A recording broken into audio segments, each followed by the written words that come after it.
আসসালামু আলাইকুম। আজ আমরা ঢাকা থেকে নওগাঁর উদ্দেশ্যে ঈদের ছুটিতে রওনা দিচ্ছি। তো পুরো জার্নিটুকুই আপনাদের সাথে থাকব, আশা করি আপনারাও আমাদের সাথে থাকবেন। তো এখন বাজে সকাল 8টা, আর আজ তারিখ হচ্ছে 24শে মে 2026। তো পুরো জার্নিটুকু আশা করি আপনারা উপভোগ করবেন, এবং ভিডিওটি যদি আপনাদের ভালো লেগে থাকে তাহলে লাইক কমেন্টস করতে পারবেন। তো এই গাড়িতে করে আমরা আজকে রওনা দেব পরিবার সহকারে ঢাকা থেকে নওগাঁর উদ্দেশ্যে। তো আমরা যাত্রা শুরু করলাম। এখন বিমানবন্দর রোডে আছি, রাস্তা মোটামুটি ফাঁকা আছে।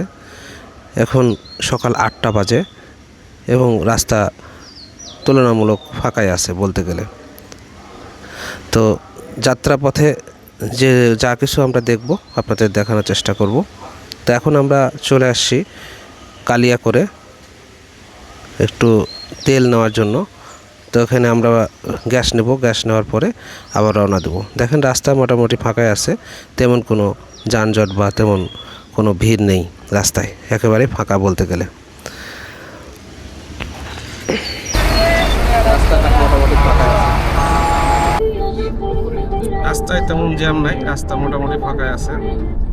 আর 5 মিনিট পরে আমরা মির্জাপুরের এখানে নাস্তা করব। সামনে রাস্তা মোটামুটি ফাঁকা আছে।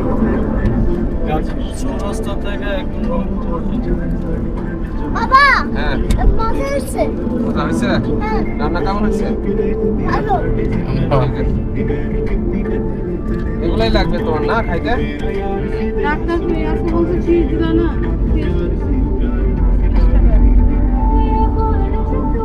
সোহেল, তো কেমন লাগতেছে জার্নিটা? ভালো? ঘুমায় না যেন।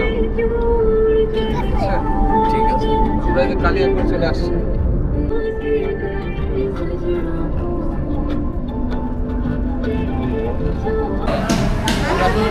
কালিয়াকৈরে একটা হোটেলে দাঁড়াইছি, কিন্তু এখানে খাবার নাই, সব শর্ট, আমাদের ওয়েট করতে হচ্ছে খাবারের জন্য।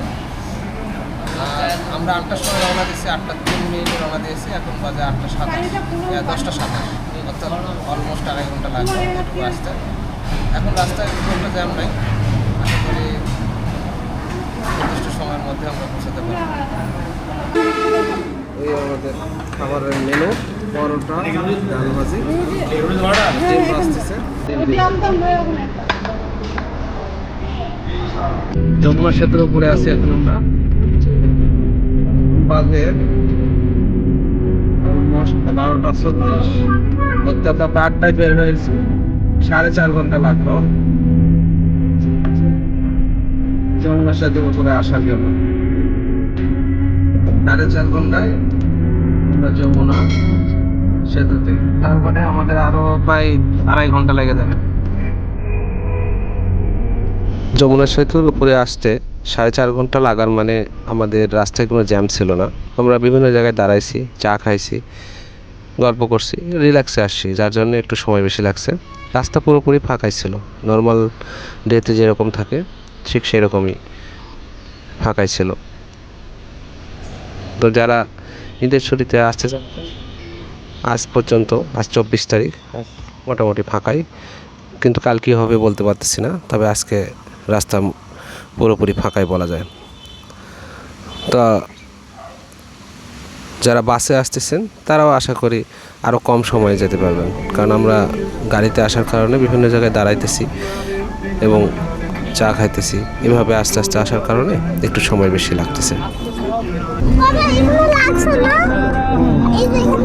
কত গরু এখানে, কত গরু।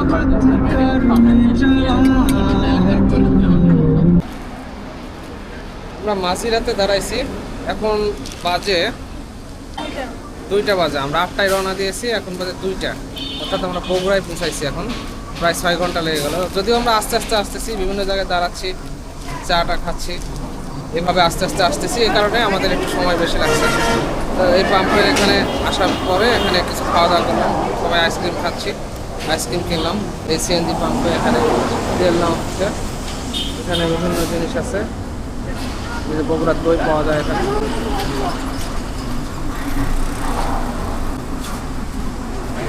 আর এখানে আমরা কিছু স্ন্যাক্স কিনলাম, তো ভালোই লাগলো। দই দই রোদে রাখছে কেন? তো মাসিরা বগুড়ার একদম কাছে, মাসিরা শাহজাহানপুর সিএনজি স্টেশন। কালো কালো করিস না লো ও গোয়ালের ঝি, আমায় বিধাতা করেছে কালো, আমি করব কি? আমরা বগুড়া চার মাথায় আসলাম। এখানে হচ্ছে আকবরিয়া হোটেলের, এখানে আমরা দই মিষ্টি কিনবো।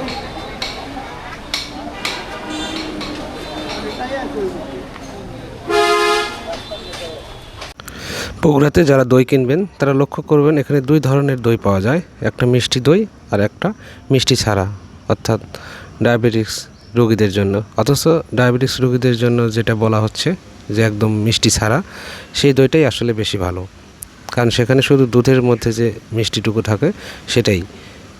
তো যারা এই মিষ্টি ছাড়া দই ট্রাই করেন নাই তারা করে দেখতে পারেন, এই দইটাই আমার কাছে বেশি ভালো লেগেছে।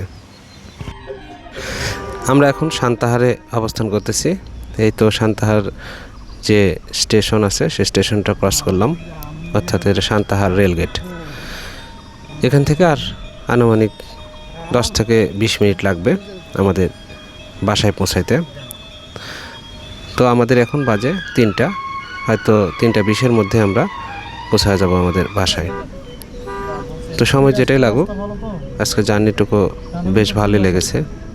আমাদের যে ড্রাইভার ভাই ছিল সেও বেশ ভালো, আমাদের যেখানে যখন দাঁড়াতে বলছি সে দাঁড়াইছে, এবং আমাদের যখন চা খাইতে চাইছি খাওয়াইছে, বাচ্চারা যখন যেখানে নামতে চাইছে নামাইছে।